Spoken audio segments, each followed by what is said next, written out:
বেঙ্গালুরুর বিস্ফোরণের পর কলকাতায় এসে লুকিয়েছিল অভিযুক্তরা। বারবার জেরা বদলায়। কলকাতার একাধিক জায়গায় থাকার পর দীঘায় গিয়ে গা ঢাকা দেয় তারা। শুক্রবার ভোরে সেই দীঘা থেকেই তাদের গ্রেপ্তার করা হয়।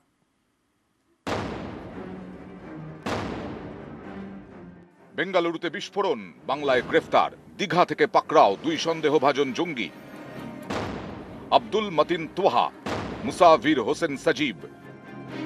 1 মার্চ বেঙ্গালুরুর রামেশ্বরম ক্যাফেতে বিস্ফোরণ, তারপর কর্ণাটক ছেড়ে পশ্চিমবঙ্গে আসে দুই অভিযুক্ত। থাকতে শুরু করে কলকাতায়, একের পর এক হোটেল বদলায়। এনআইএর তদন্তে এমনই চাঞ্চল্যকর তথ্য। সন্দেহভাজন এই দুই জঙ্গি গত মাসে কলকাতার বিভিন্ন হোটেলে থেকেছে নাম ভাড়িয়ে, ভুয়ো পরিচয়পত্র দেখিয়ে। কখনো ধর্মতলা, তো কখনো খিদিরপুর, কখনো আবার ইকবালপুর। বারবার বদলেছে ডেরা, বারবার বদলেছে নামও। বেঙ্গালুরুর কাফে কাণ্ডে যে দুই অভিযুক্ত, তারা ইকবালপুরের এই গেস্ট হাউসে রুম নিয়েছিলেন এবং আধার কার্ডও জমা দিয়েছিলেন। বিভিন্ন হোটেল গেস্ট হাউসে তারা বিভিন্ন নামের আধার কার্ড দিয়ে তারা রুম বুকিং করেন। তাহলে কি এই ঘটনার পেছনে ভুয়ো আধার চক্র জড়িত আছে? আব্দুল মতিন তোহা হয়েছে বিঘ্নেশা ভিডি, মুসাফির হোসেন সজীব হয়েছে শাহনওয়াজ পটেল। এখানে বিঘ্নেশা বিডি বলে আর ইউষা বলে আইডি দিয়েছিল আমাদের আধার কার্ড। তো আইডির বেসিসে আমরা চেক ইন করেছি। বলেছিল অফিসিয়াল কিছু কাজ আছে এখানে, তাই জন্য এখানে ভিজিট করছে। শিলিগুড়ি থেকে এসছে। 13 তারিখে এসেছিল, 14 তারিখ গেছে। 12টার সময় চেক আউট করে চলে গেছে। দুপুর দুজনে, সঙ্গে কেউ ছিল না। বলেছিল আমরা ঘুরতে এসেছি। 12 মার্চ এসএন ব্যানার্জি রোডের এসপ্ল্যানেড ইনে নাম ভাড়িয়ে আত্মগোপন করে দুই অভিযুক্ত। হোটেলে জানায় তারা অফিস স্টোরে শিলিগুড়ি থেকে কলকাতায় এসেছে। পরের দিনই দুপুরে এসপ্ল্যানেড ইন থেকে চেক আউট করে। সেদিন বিকেলেই লেনিন সরণির প্যারাডাইস হোটেলে চেক ইন। এই হোটেলে আবার অন্য গল্প শোনায়, বলে দার্জিলিং থেকে কলকাতা হয়ে তারা চেন্নাই যাবে। এই হোটেলেও একদিন থাকে। 14 মার্চ প্যারাডাইস হোটেল থেকে চেক আউট করে। এরপর 21 মার্চ দুপুরে খিদিরপুরের গার্ডেন গেস্ট হাউসে চেক ইন করে দুই সন্দেহভাজন জঙ্গি। পরের দিন সকালেই চেক আউট। তারপর ইকবালপুরের ড্রিম গেস্ট হাউস, সেখানে 25 থেকে 28 মার্চ থাকে। শেষমেশ দীঘায় গিয়ে গা ঢাকা দেয়। স্থানীয়দের দাবি, দীঘাতেও এই দুই সন্দেহভাজন জঙ্গি একাধিক হোটেলে থেকেছে। শুক্রবার ভোরে এই দীঘাতেই অপারেশন চালায় এনআইএ এবং রাজ্য পুলিশের যৌথ টিম। গ্রেফতার করে দুই সন্দেহভাজনকে এই হোটেল থেকে। এই ঘটনা সম্পর্কে আপনি কিছুই জানেন না? আপনাদের কি রেজিস্টার খাতা নিয়ে চলে গেছে? পুলিশ নিয়ে গেছে। 12 মার্চ থেকে দুই সন্দেহভাজন জঙ্গি কলকাতার একাধিক হোটেলে থেকেছে। এর আগে তারা কোথায় ছিল? 1 মার্চ বেঙ্গালুরুতে বিস্ফোরণ হয়, তারপর থেকেই দুই সন্দেহভাজন জঙ্গি কোথায় ছিল? কিভাবে তারা কলকাতায় ঢুকলো? কলকাতা থেকে কি তারা সোজা দীঘা গিয়েছিল, নাকি মাঝে অন্য কোথাও গা ঢাকা দিয়েছিল? এই সব প্রশ্নেরই উত্তর খুঁজছে এনআইএ। নিউজ 18 বাংলা।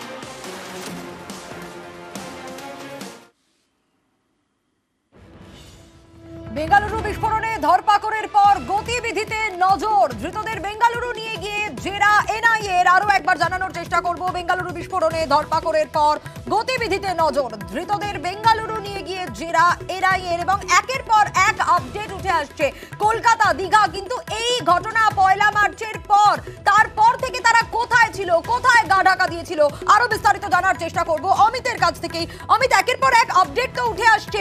এই সময়টায় তারা শুরুতে কোথায় ছিল এই বিস্ফোরণের পর থেকে?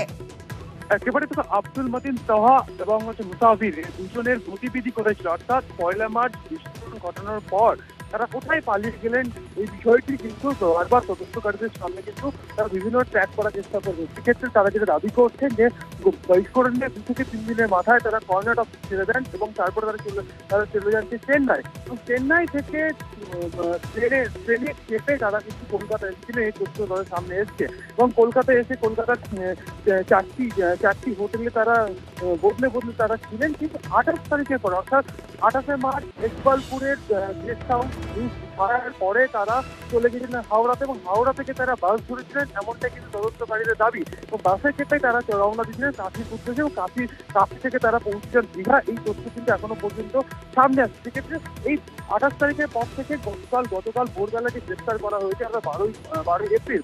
এই মাঝের ডিউরেশনের যে 13 থেকে 14 দিন, এই 14 দিনে তাদের গতিবিধি, তারা কি খালি দীঘাতেই ছিল না, দীঘার বাইরে বা কাশি এলাকার অন্যান্য জায়গায় তারা গা ঢাকা দিয়েছিল বা সেই বিষয়গুলো কিন্তু তারা তদন্ত করে দেখতে, তারা জিজ্ঞাসাবাদ বা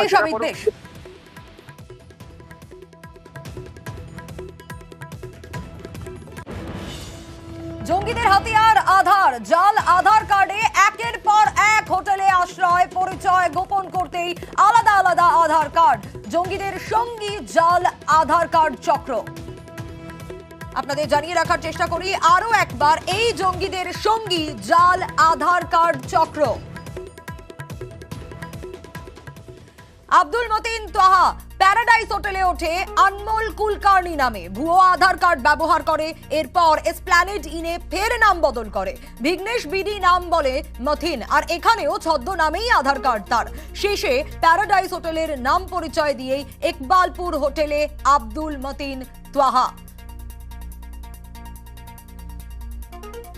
আপনাদের জানিয়ে রাখি এরপরে যেটা দেখানোর চেষ্টা করছি, মুসাফির হোসেন সাজিব প্রথমে প্যারাডাইস হোটেল, তারপর সেখানে ইউশা শাহনওয়াজ পটেল ছদ্মনামে চেক ইন করে মুসাফির হোসেন সাজিব, ছদ্মনামে ভুয়ো আধার কার্ড। এরপর ডেরা বদল করে সে, ডেরা বদলে চলে যায় এসপ্ল্যানেড ইনে, সেখানে গা ঢাকা দেয়, সেখানেও ছদ্মনাম ইউশা শাহনওয়াজ পটেল ব্যবহার করে মুসাফির। আর তারপর তৃতীয় ডেরা তার ইকবালপুর হোটেল, সেখানেও নাম ভারিয়ে রুম নিয়েছিল মুসাফির হোসেন সাজিব। প্রথমে ডেরা এসএন ব্যানার্জি রোডের এসপ্ল্যানেড ইন।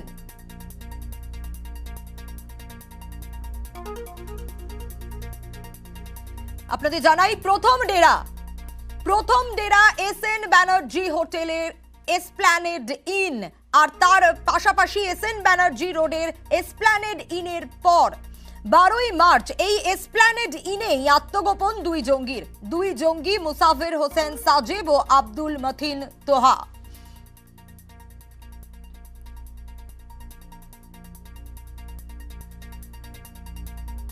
আত্মগোপন করতেই ভুয়ো আধার কার্ড ও পরিচয়পত্র ব্যবহার জঙ্গিদের। ছদ্মনাম ইউসা শাহনওয়াজ পটেল ব্যবহার করেন মুসাফির, ছদ্মনাম ভিঘ্নেশ বিডি ব্যবহার করেন আব্দুল মথিন তোহা।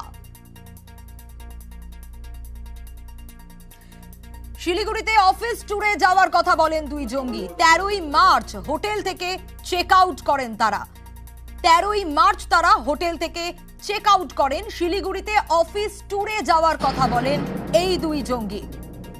এবার দ্বিতীয় ডেরা তাদের লেলিন সরণির প্যারাডাইস হোটেল। এসপ্ল্যানেড ইনের পর তারা যান প্যারাডাইস হোটেলে, সেখানে 13ই মার্চ চেক ইন করেন দুই জঙ্গি মুসাফির হোসেন সাজিব ও আব্দুল মতিন তোহা। আর এখানেই আত্মগোপন করতে তারা ব্যবহার করে ভুয়ো আধার কার্ড, ব্যবহার করে ভুয়ো পরিচয়পত্র ব্যবহার করে। ছদ্মনাম ইউসা শাহনওয়াজ পটেল ব্যবহার করেন মুসাফির, ছদ্মনাম আনমোল কুলকার্নি ব্যবহার করেন আব্দুল মতিন তোহা।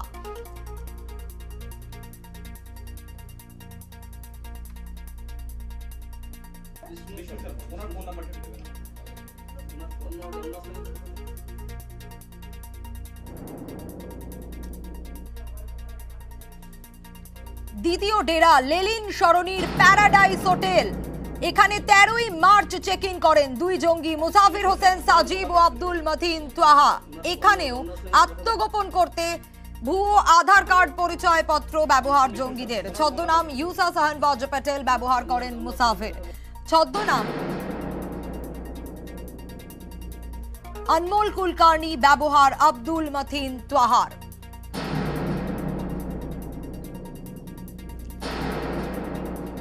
আর এবার নজর তৃতীয় ডেরা তাদের। তৃতীয় ডেরা ইকবালপুরের ড্রিম হোটেলে তারা তৃতীয় ঘাটিগাড়ে 25শে মার্চ সেখানে চেক ইন করেন দুই জঙ্গি। এখানেও আত্মগোপন করতে ভুয়ো আধার কার্ড পরিচয়পত্র ব্যবহার জঙ্গিদের। ছদ্মনাম ইউসা শাহনওয়াজ পটেল ব্যবহার করেন মুসাফির, আর তারই পাশাপাশি ছদ্মনাম ভিঘ্নেশ বিডি ব্যবহার করেন আব্দুল মতিন তোহা।